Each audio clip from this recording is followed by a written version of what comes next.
Hola, bienvenidos a otro estudio. Este hermoso sábado vamos a hablar sobre el tema de 1 Timoteo capítulo 3. Pero antes de estudiar vamos a tener una palabra de oración. Querido Padre Celestial, con fe venimos a sostener en el nombre de Jesucristo, a pedirle que nos enseñe tal como está escrito en su palabra, que le obedezcamos con su gracia y su poder. Bendiga su palabra en el nombre de Jesucristo, pedimos amén. Muy bien, el sábado pasado hablamos sobre el tema de los ministros de Dios que son llamados. Y dije que iba a ser una continuación sobre el libro de 1 Timoteo capítulo 3. Entonces vamos a abrir la Biblia exactamente a ese libro, 1 Timoteo capítulo 3. Ahora, mi punto no es hacerlos tristes al que quiere ser este hermano. Mi punto era del video que vean la fundación si están llamados para el servicio. Ese era mi punto. Ok, ahora 1 Timoteo capítulo 3. Este es el tema que vamos a hablar hoy. Pero el propósito de ese tema lo voy a leer en 1 de Pedro capítulo 2, versículo 25, dice: porque vosotros erais como ovejas descarriadas, pero ahora habéis vuelto al pastor y obispo de nuestras almas. Y sabemos que este pastor y obispo de vuestras almas es Jesucristo, así que Jesucristo fue pastor, obispo, sigue siendo nuestro pastor, ¿verdad? Y nuestro obispo de nuestras almas. Entonces, así igualmente tenemos que seguir el patrón de la vida perfecta de Cristo, los que quieren ser ministros. Cristo es nuestro ejemplo. Ok, vamos a empezar con el versículo 1. Dice: palabra fiel, si alguno anhela obispado, buena obra desea, pero es necesario que el obispo sea irreprensible. La palabra en inglés irreprensible significa sin mancha. Ok, sin mancha. Ok, marido de una sola mujer, sobrio, prudente, decoroso, hospedador, apto para enseñar. Antes de que procedamos, quiero ver unos ciertos puntos en versículo 2. El que quiere ser obispo o anhela el obispado es buena obra, ¿verdad? No es malo tener buenos deseos. Pero es necesario que el obispo sea irreprensible, como dije, sin mancha, marido de una sola mujer. Quiero enfatizar, cuando habla de irreprensible, no significa que no ha pecado. La Biblia dice que todos hemos pecado, ¿verdad? No significa que aunque nunca ha pecado. Lo único que nunca pecó, ¿quién es? ¿Qué dice la Biblia? ¿Quién es? Es Cristo. Nosotros todos hemos pecado, pero el único que ha pecado, el que no ha pecado, perdón, es Cristo, ¿verdad? O sea, que no significa que nunca ha pecado, porque eso es imposible, que nunca nadie haya pecado. Solo Cristo es el único. Ok, entonces aquí, ¿qué significa esto del marido y una sola mujer? Esto ya lo hablé un poco en el tema del sacerdocio royal. Ese es otro estudio que les recomiendo ver. Pero quiero que vayamos al libro de Levítico capítulo 21. Detengan a un papel en el libro de 1 de Timoteo capítulo 3. Entonces volteemos al libro de Levítico capítulo 21.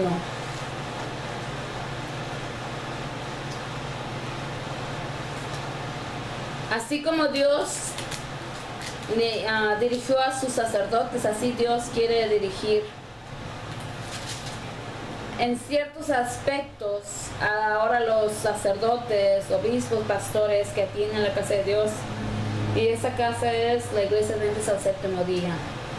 Y ahora, cuando yo digo iglesia adventista del séptimo día, no me refiero solamente a la conferencia, o solamente a los independientes, o a los de Reforma, o a los de... hay tantas, ¿verdad? Me refiero a los en popular. Adventista conferencia o adventista independiente, porque solamente hay dos grupos. Ok, Levítico 21, vamos a ver el versículo 1. Dice: Jehová dijo a Moisés, habla a los sacerdotes. Este capítulo se está refiriendo a instrucciones a los sacerdotes. Nosotros sabemos que Dios nos llama a nosotros como sumos sacerdotes, ¿verdad? En el libro de Pedro. A los hijos de Aarón y diles que no se contaminen por un muerto de sus pueblos. Ahora vamos a ver el versículo 6. Santos serán a su Dios y no profanarán el nombre de su Dios. ¿Qué dice en 1 Timoteo capítulo 3?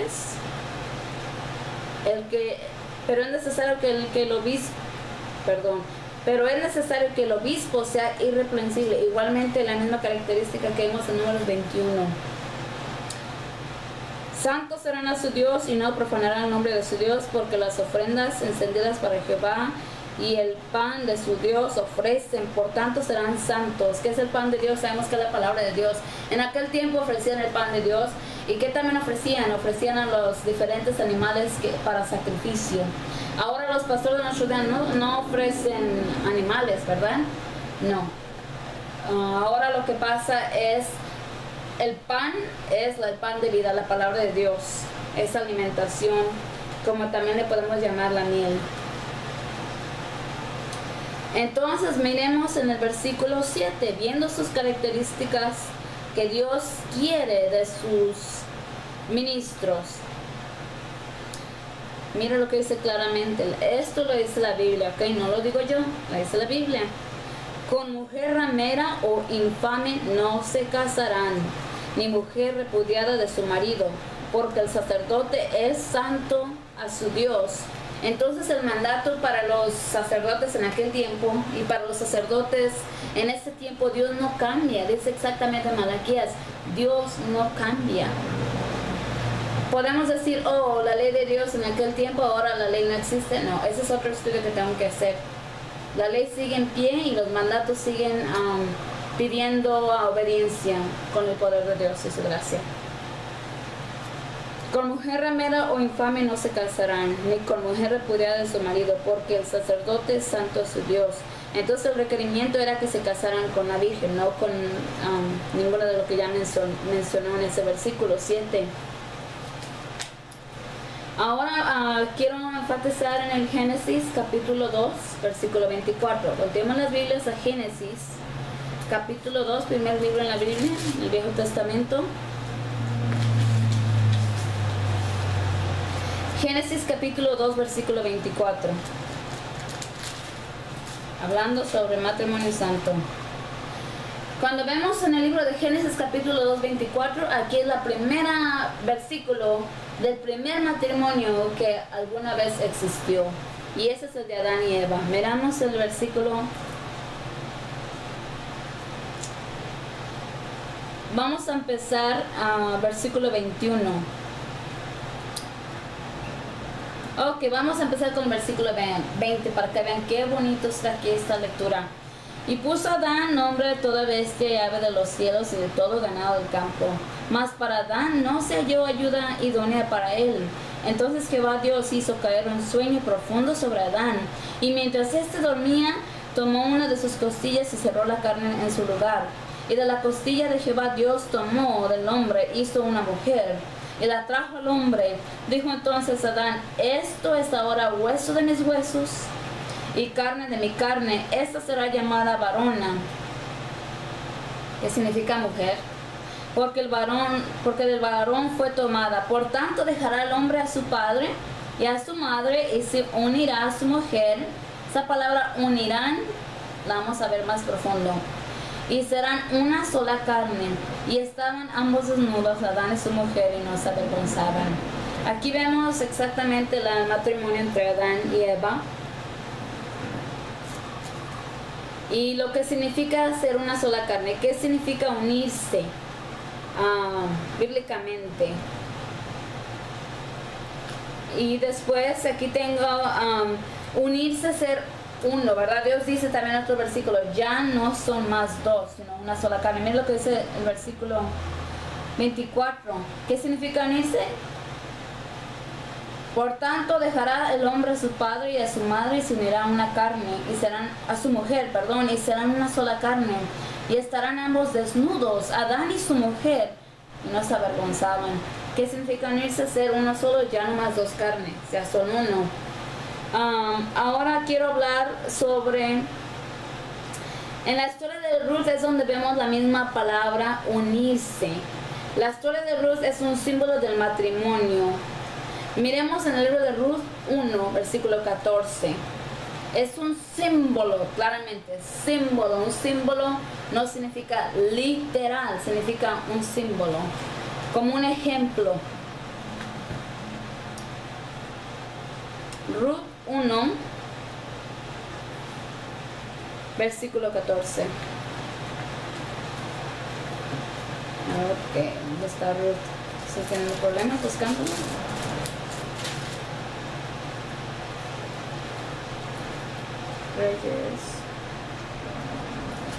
Aquí está Ruth. Ruth está después de Jueces, ¿ok? Ruth capítulo 1, ¿qué dijimos? ¿Qué dije? Versículo 14. Y ellas alzaron otra vez su voz y lloraron. Y Orfa besó a su suegra, mas Ruth se quedó con ella. Y Naomi dijo, he aquí tu cuñada se ha vuelto a su pueblo y a sus dioses, vuélvete tú atrás de ella. Respondió Ruth, no me ruegues que me deje y me aparte de ti, porque a donde quiera que tú fueres, iré yo, a donde quiera que vivieres, viviré. Tu pueblo será mi pueblo y tu Dios mi Dios. Donde tú murieres, moriré, y allí seré sepultado. Así me haga Jehová y aún me añada, solo que la muerte hará separación entre nosotras. Aquí unirse, ¿qué significa? En esta historia donde, como dice aquí Ruth, iba a seguir a su suegra, su esposa ya se había muerto, hasta que la muerte los separe. Y esta es la experiencia, en muchos matrimonios se lee este versículo de Ruth, explicando la experiencia que tiene que haber en el matrimonio de no separarse. Voy a volver a leer para que lo enfoquemos sobre el matrimonio. Ahora, esto no está diciendo que Ruth y su suegra se casaron, que quede claramente que estoy hablando de un símbolo, ¿ok?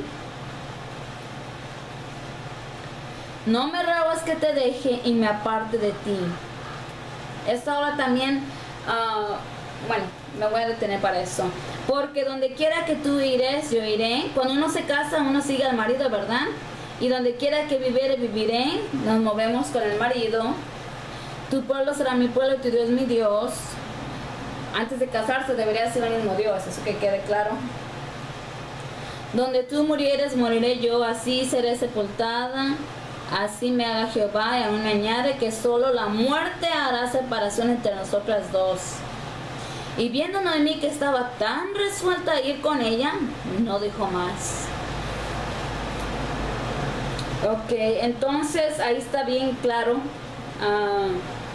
la experiencia de unirse. Y vamos a ver en el libro de Job 41.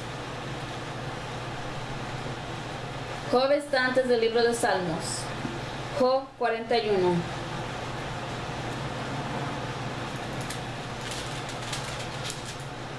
Vamos a ver el versículo 17.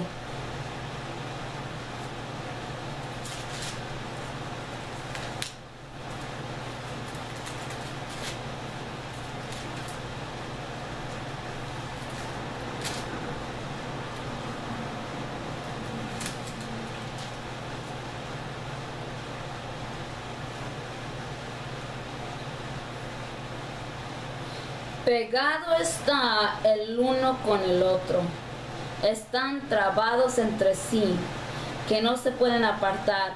Con sus estornudos enciende lumbre y sus ojos como párpados. Ok, nos estamos enfocando en el versículo 17 y después del versículo 17 vamos a ver el versículo 23. Las partes más flojas de su carne están endurecidas. Si gustan, lean todo el capítulo, pero estamos haciendo un enfoque en los versículos 17 y el versículo 23. Aquí cuando dice pegado está el uno con el otro, aquí tiene un parecer al matrimonio cuando son unidos, de acuerdo como dice Dios, que ya no son dos carnes sino una. Y otra vez en el versículo 23 dice lo mismo. Las partes más flojas de la carne están unidas. Es unirse cuando se casan. Y si ya están unidas, ¿qué significa? Es donde yo enseño no al divorcio, no a la separación, a menos, como dice Pablo. Miremos en lo que dice Pablo, para que no sean mis palabras, sino tal como está escrito. Amén. Ok, vamos a ver en el libro de Primera de Corintios capítulo 7.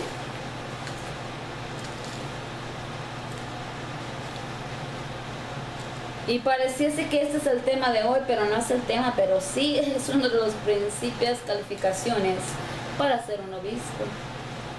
Tal como está escrito, hermanos, tal como está escrito. ¿De una sola mujer que no dice la Biblia? Oh, sí dice eso, ¿verdad que sí? Entonces, tal como está escrito, vamos a Primera de Corintios capítulo 7.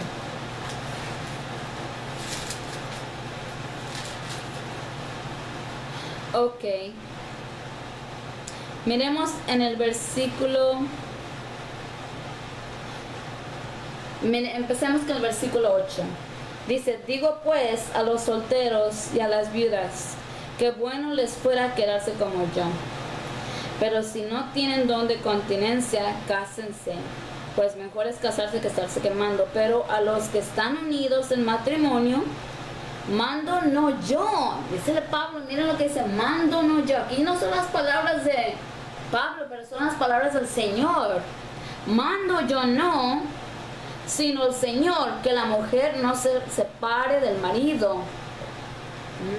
Qué interesante. Y si se separa, quédese sin casar o reconcíliese con su marido, y que el marido no abandone a su mujer. A mí me parece más la reconciliación, así como Dios le dijo que regresara al profeta Oseas con Gomer. Eso fue muy hermoso, el perdón, tan hermoso. Entonces volteemos otra vez, habiendo entendido eso. Hay más versículos, así ya lo tengo más en un estudio.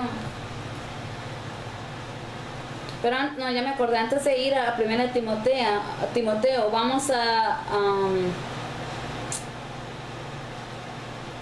sabemos claramente, vamos a Mateo 19. Entonces ya no se separan, son firmes, ¿verdad? Como dice Génesis 2:24. Al casarse ya son firmes, ya son uno, ya no debe de haber divorcio. Y eso estamos hablando a ambos nunca haberse casado. Mateo 19. Vamos a empezar con el versículo 3. Lean en su Biblia. Entonces vinieron a él los fariseos tentándole y diciéndole: ¿es lícito al hombre repudiar a su mujer por cualquier cosa? ¿Qué significa repudiar? Significa separarse, divorciarse por cualquier cosa. Vamos a ver qué responde Jesucristo, ¿ok? Él respondiendo les dijo: ¿no habéis leído que el que hizo al principio varón y hembra los hizo? Y dijo: por esto el hombre dejará a su padre y madre y se unirá a su mujer, y los dos serán una sola carne. Así que ya no son más dos, sino solo una carne. Como vimos los ejemplos en Job 41. Como vimos el ejemplo en Génesis 2:24. Le dijeron: pues, ¿por qué pues mandó Moisés dar carta del divorcio y repudiarla? Él les dijo: por la dureza del corazón Moisés os permitió repudiar a vuestras mujeres. Mas al principio, ¿cuál principio? Génesis 2:24, en el matrimonio de Adán y Eva, no fue así. Y yo os digo que cualquiera que repudie a su mujer, salvo por causa de fornicación, que se casa con otra adultera, y el que se casa con la repudiada adultera. Versículo 9, voy a hacer un estudio para hablar exactamente de eso, ¿ok? Ahorita no voy a tocar ese tema. Entonces aquí claramente habla de que en el principio no eran dos carnes sino una. Entonces si ya es una carne, no debe de haber divorcio, no debe de casarse. Eso está hablando a ambas parejas nunca haberse casado y ahora se casan.